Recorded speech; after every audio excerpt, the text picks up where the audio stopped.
All right, so this is Chemical Reactions Unit Lesson 3, Chemical Reactions, Conservation of Mass, and SPT, so Small Particle Theory. So we're going to take all the information that we've had about macro level observations from lessons 1 and 2, so that's with our eyeballs, large scale, we can observe it without special tools. And we're going to think about what it actually looks like at the particle level. So this is going to involve a combination of some simulations and, I know you're excited, explosions and fire. Unfortunately, not in person, just in video.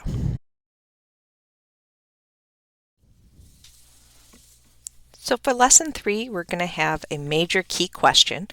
How does the small particle theory explain chemical reactions and conservation of mass? So in order to identify and study chemical reactions, we need to be able to know when a chemical reaction is occurring. So what evidence can we observe that would indicate something is a chemical reaction? So we're going to use both physical and chemical changes to categorize matter. And the next few slides that we're going to look at are going to intro examples of chemical reactions so we can start to identify the indicators and then apply it to this micro idea of small particle theory. So what's happening at the particle level when chemical reactions occur? The next 2 slides are going to go through 2 different students' ideas, and an explanation of their ideas are contained in your notes, so make sure you have your note packet handy. So this is Samantha's idea. I think that iron and sulfur particles are moving around faster and with more energy when heated. They collide with each other and new particles are made, almost as if the 2 original particles disappear and a completely new particle appears. When enough of the new particles are made, they clump together and eventually we can observe the solid forming. They might look something like this. So if we look at the first step of her idea, we have the ultrascopes. This is like a zoomed in simulator, and we have particle A and particle B, which in her example, iron and sulfur. And she's saying when they collide with each other, it forms this new particle that is not A or B, it's something new. And these new particles clump together, and this starts to form a new solid.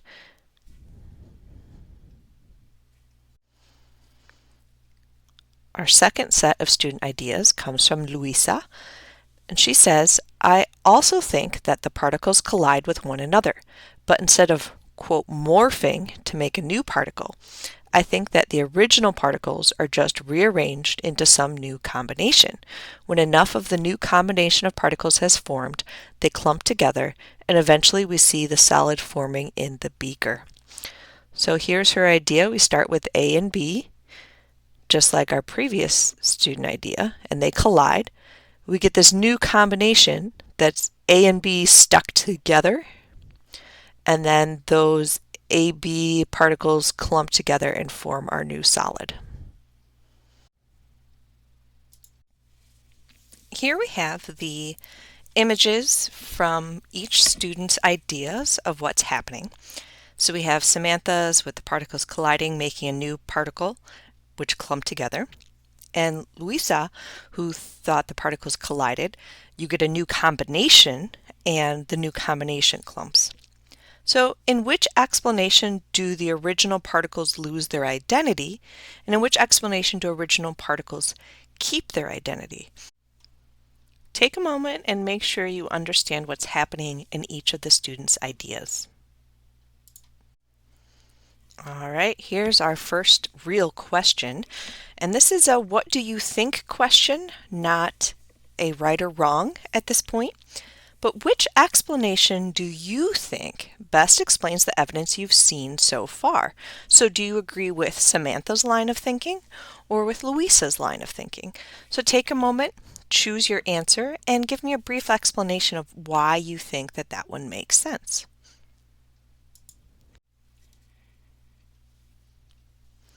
Now, before we use our small particle theory to explain what's happening here, we need to look at how the small particle theory relates to composition. This is really our first look at the constitution of small particles. So some small particles, which we can call molecules, have a substructure or a way that they are assembled, and there are different ways that we can model that. There's two main ways that we can model that, and we'll go through those. So if I start with my small particles, if they're small particles of an element, so remember an element is the most basic structure of matter, and those elements can be monatomic, mono meaning one atom. So for example, here's sodium. They can also consist of two of the same atoms joined in a diatomic, di as in two, like divide means to break something into two,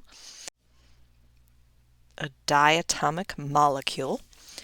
And there are two ways we can model molecules like this. So we can model them as a ball and stick. So here the ball represents the two atoms and the stick is the bond or connection between those atoms. So that's ball and stick model. And then we can also have what's called the space filling model. So here are the two chlorine atoms and they're connected together. So filling up all of the space that is there, right? No space in between the atoms. Right? We also have compounds. So remember, if the small particle is a compound, is going to consist of either two or more different atoms joined into a molecule. And here's the example for our two models, ball and stick for water and space filling for water. So H2O is our water, so H2, so here's our two hydrogens and our oxygen. Two hydrogens and an oxygen. And I always think that water looks like Mickey Mouse, in this case upside down, but when you see that little three bond, that's usually a water molecule. Compounds can also consist of two or more different atoms joined in repeating formula units. So in this case, we have an example for sodium chloride. This is table salt, ball and stick model, and space filling model. And you can see, if we look at the little zoom in box, this ball and stick connection right here represents this, the same thing as this space filling model. So here's our sodium and our chloride, sodium and chloride. What component do all small particles have in common? Looking at our models, how are element molecules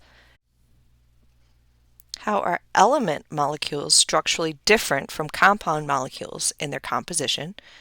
And how are molecules structurally different than formula units? So take a moment and answer those three questions in your notes and in your video. So here's our question 3.2. Which model could represent a liquid element, a solid compound, and a liquid mixture? So remember the differences between elements, compounds, and mixtures. Take a moment and think back to our last lesson, and then see if you can answer the question. So we have model A, model B, and model C. Which one of those could be a liquid element? Which one of those would be a solid compound? And which one would be a liquid mixture? Pick your answer now. All right, to be able to explain chemical reactions using the small particle theory, we're going to look at a specific example. So in this case, we're explaining chemical reactions such as the formation of iron sulfide in terms of SPT. So we have established through our observation, hopefully, that chemical reactions are really a rearrangement of our atoms. So placing the atoms in a different structure or relationship to each other.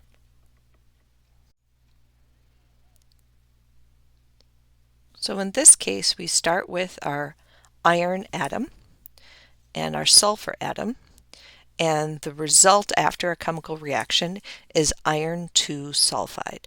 And we can establish that one atom of iron and one atom of sulfur yields one formula unit of iron 2 sulfide. So we haven't created new atoms. We've started with one. Both of those atoms are represented in our final, but I do have a new formula unit.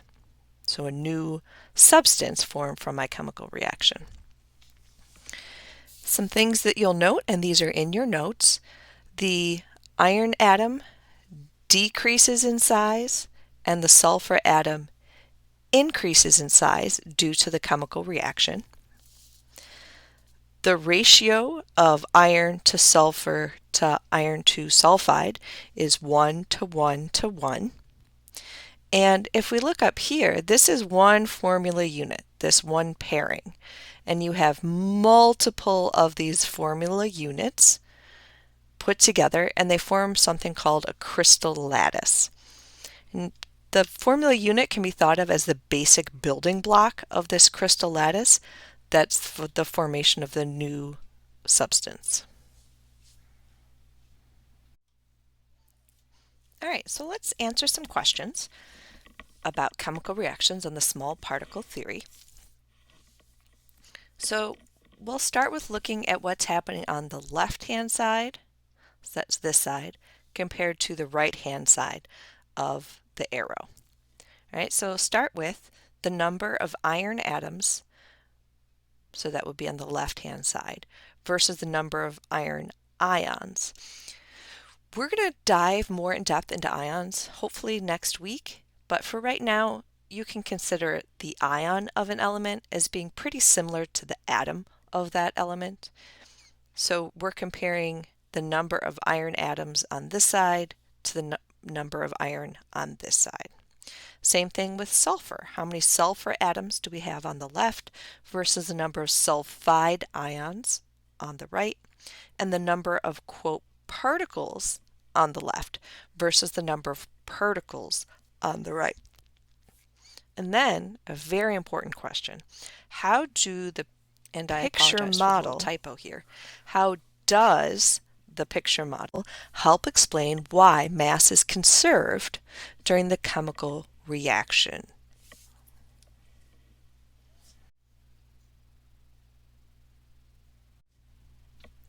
So in just a moment, we're going to watch a video that shows the reaction of hydrogen and oxygen gases.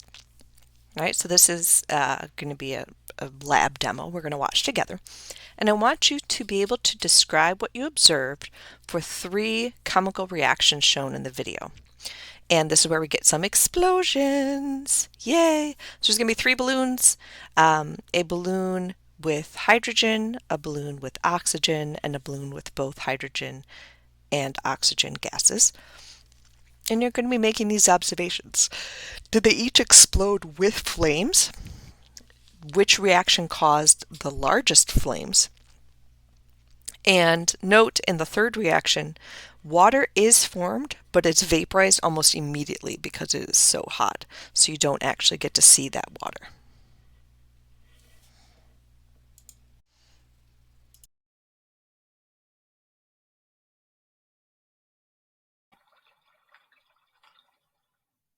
We're in the demo lab with Lonnie to actually see those 3 balloons. So here's a balloon filled with only hydrogen, a second balloon filled with only oxygen, and a third balloon filled with a mixture of hydrogen and oxygen. Lonnie could ignite the balloons with his long torch, and we can observe the intensity of the explosions. First, Lonnie will ignite the hydrogen-only balloon.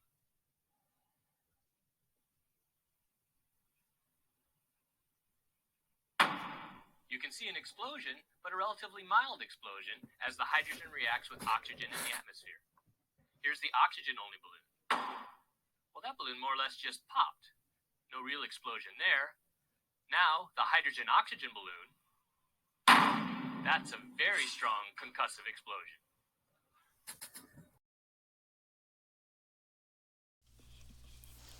All right, so in your notes, you should see this picture right here with our hydrogen gas, oxygen gas, and a water molecule. So what you want to do is be able to represent a chemical reaction using our picture models of our atoms and molecules to show what's happening with the reactants. So reactants are the materials that are present before a chemical reaction occurs. They're going to do the reacting. And the products are the materials that are present after a reaction, or what is produced by the reaction. So in this case, hydrogen gas and oxygen gas are our reactants, and water is our product. So you want to use these representations to show a model of what is happening to form our water. So draw a model that represents our chemical reaction.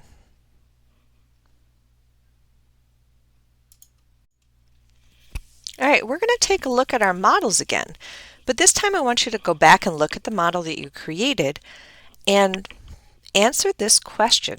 Does your molecular representation take into consideration that mass, and therefore atoms, must be conserved? Meaning, however much I have before has to equal what I have after. So the number of atoms I have in my reactants has to equal the number of atoms in my products. Think back to our iron 2 sulfide example. One iron atom and one sulfur atom equaled one iron sulfide molecule that contained one iron and one sulfur. So if I started with one, I ended with one when it came to iron and sulfur. So think about that when you're drawing your reactants for hydrogen, oxygen, and then your product of water. How many atoms are in this part, the reactant part, and how many atoms of each do you have in your product or water part? So take a moment and go back and edit your model if you need to make sure that it does take into consideration conservation of mass and therefore atoms. All right, here's an example of representing the chemical reaction between hydrogen and water with picture models that takes into account conservation of mass. So if you notice, we have hydrogen atoms and the number of hydrogen atoms on the left, 1, 2, 3, 4, equals the number on the right, 1, 2, 3, 4, and the number of oxygen atoms, 1, 2, on the left equals the number on the right, 1, 2. So this gives us our conservation of mass and conservation of atoms. The number of each type of atom on the left equals the number of each type of atom on the right. So the picture model of our chemical reaction is beneficial for letting us be able to see what's happening and understand conservation of mass between our reactants and our products, but it's pretty cumbersome to have to try and draw each one of the atoms every time we want to show a chemical equation. So instead, we can use another way to represent what's happening, and that's our formulas or chemical equations. So if you look, we have hydrogen gas, which can be written as H2, and the G represents a gas. And remember, that's because we have this particular element is diatomic. It likes to hang out together. And then we have oxygen gas, which is also a diatomic atom, O2. And then water vapor together is H2O, also a gas. So I'm going to show you how you write this in a chemical equation. So let's start with our hydrogen molecules. So that's these. So H2 as a gas plus O2 as a gas leads to H2O as a gas. But we have to take a moment and think about how we can show conservation of mass. So right now, we have 2 hydrogens, 2 oxygens, 2 hydrogens, 1 oxygen. Well, that's not showing conservation of mass or conservation of atoms. So I have to indicate in some way that I have 2 sets of H2s. So I do that by putting in a 2. So saying that I have 2 of these H2 molecules. So 2H2 gives me my 4 that I have total. I have 2 oxygens, so I'm okay there, right? 2 oxygens. So I don't need to change that. But I do have to change what's happening over here because I know I have 1, 2, 3, 4 hydrogens, and this is only showing 2. And also I have 1, 2 water molecules, so I need to be able to show that. And it's the same way that I did with the hydrogen. I say I have 2 H2O molecules. So think about how the picture model and the chemical equation both help explain why mass is conserved during the chemical reaction. So what are the benefits of using the picture model, but also how do those models explain why mass is conserved during a chemical reaction? So this slide is just showing in a nice neat way what your chemical equation should look like. So 2 H2s plus an O2 will give you 2 H2Os. Let's take a moment and really look at our chemical equations and how they work. The first part says, what is the difference between the coefficients and subscripts? So let's make sure we understand what we're talking about when we say coefficients and subscripts. So let's start with just thinking about the 2H2. So our 2 hydrogens. So the coefficient is the number that comes at the beginning. So what does that coefficient represent? That coefficient tells you how many of the following elements or molecules we have, and the subscript is this right here, and it tells us how many of that specific element's atoms we have. So coefficient is the big number at the front. It tells you how many of these atoms or molecules we have. And the subscript tells you how many of that specific element we have. In your notes, underline the reactants once and the products twice for your hydrogen, oxygen, water chemical equation. You'll see the small letter next to each material. In this example, all matters have a G. Other options include S, L, and AQ.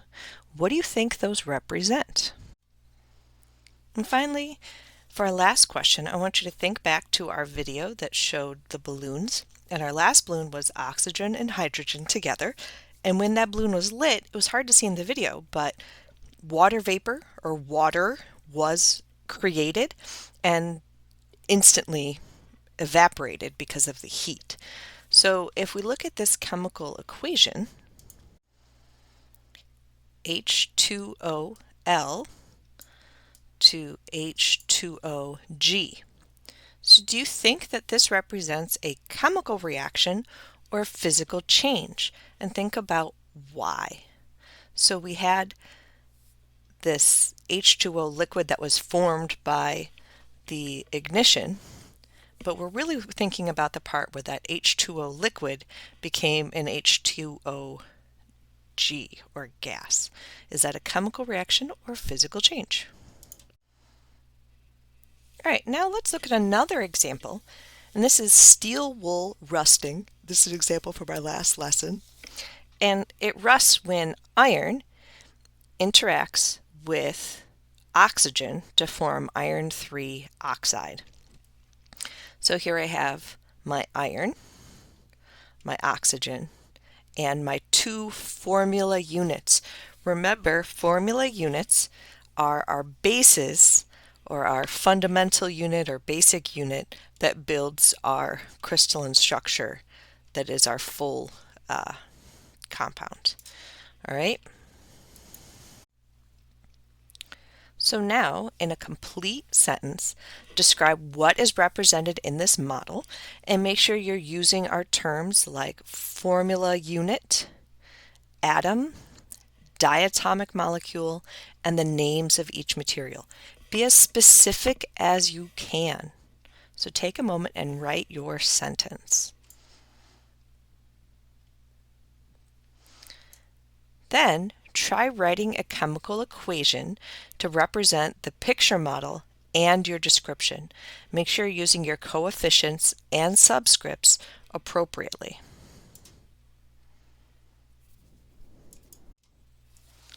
Another big idea that we need to make sure we understand is that of limiting reagents. We can't always add materials in the exact same whole number ratios shown in the chemical equation. So we have something called a limiting reagent, and this is when our starting material runs out first and limits the amount of final material that is produced. So the material that is left over is said to be in excess, and this is analogous to having a pack of 6 hot dogs and a pack of 8 hot dog buns. Hot dogs are the limiting reagents and buns are in excess.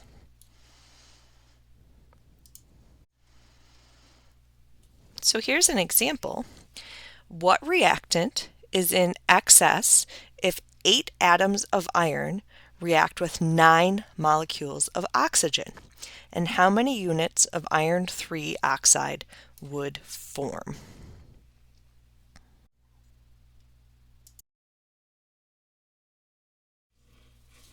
All right, let's start with our reactants. So we have iron and oxygen, and if you remember, our iron oxide needs 2 iron, that's Fe, and 3 oxygens to make 1 iron oxide formula unit. So if I have 9 molecules of oxygen, that would let me make 3 iron oxides. If I have 8 atoms of iron, and each formula unit requires 2, that means I could form 4 iron oxides. So which is going to get used up first, my oxygen or my iron?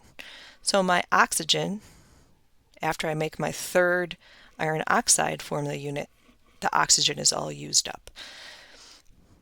So the reactant that must be in excess is our iron. And how many units of iron oxide could form? I could make 3. All right, let's think back to the demonstration of the oxygen and hydrogen balloons. If I had 10 molecules of oxygen react with 10 molecules of hydrogen, how many molecules of water would be made? And which is the limiting reagent?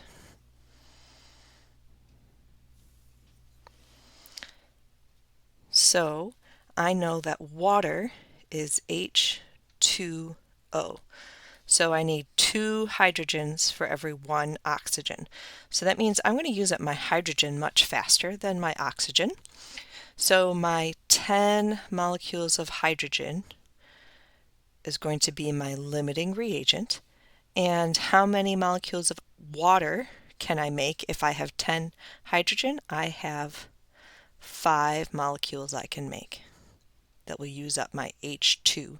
5 times H2 would give me 10 total molecules.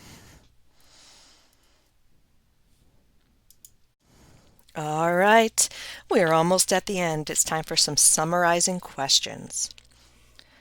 So you're going to watch a video in just a moment, that shows the reaction between solid metallic aluminum powder,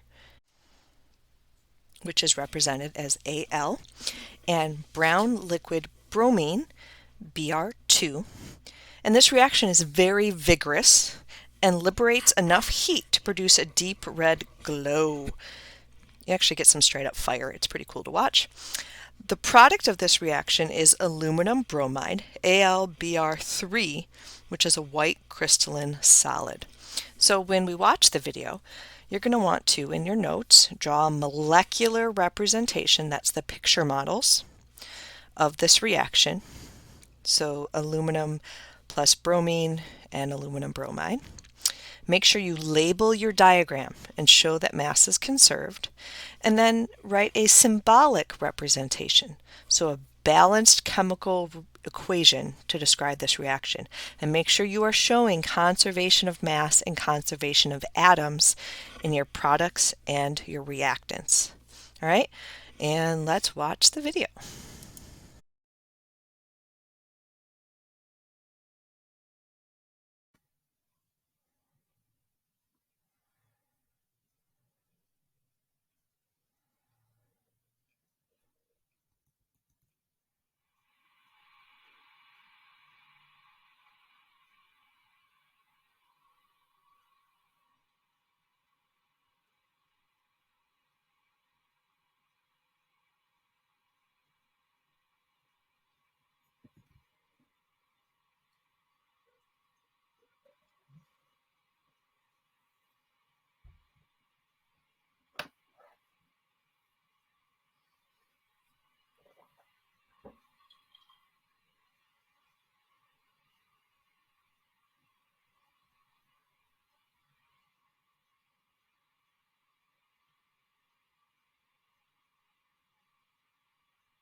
Now take a moment and make sure you have drawn your reaction in both a picture form and as a chemical equation for what is happening.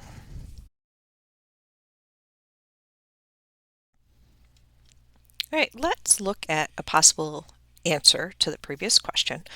So this first part is our picture model of what is occurring. So we have our aluminum and our bromine, and we have our aluminum bromide. And we have 1, 2, 1, 2, 2, 4, 6, 1, 2, 3, 4, 5, 6. So we have conservation of mass and conservation of atoms and our reactants and our products. And then down here, 2 aluminum as a solid, 3 Br2, so that's 3 times 2, 6 liquid bromides, gives us 2 aluminum bromide molecules. 2 aluminum, 2 times 3 equals 6 bromine. Next question. When we expose a block of dry ice, which is solid carbon dioxide, CO2, to room temperature air, it changes from a solid directly into a gas. This is called sublimation. Which of these is an accurate chemical equation or symbolic representation for this change?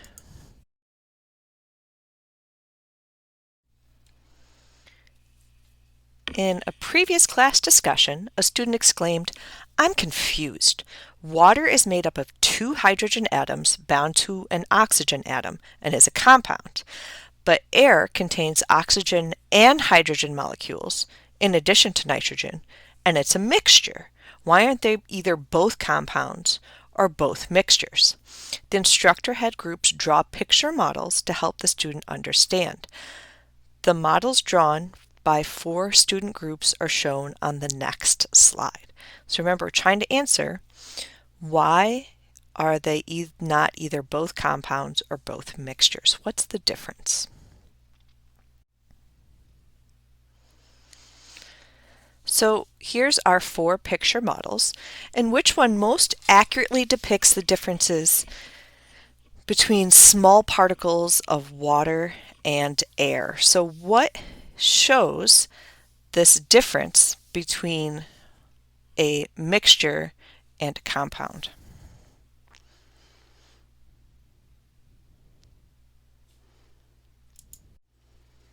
Something to consider are our ideas of what makes something a mixture versus a compound. Some things to think about might be the terms homogeneous and heterogeneous. So take a moment and choose which model you think makes the most sense and why. All right, that's finally the end. For next class, you're going to complete Extension F and Extension F quiz, and these are on balancing chemical equations.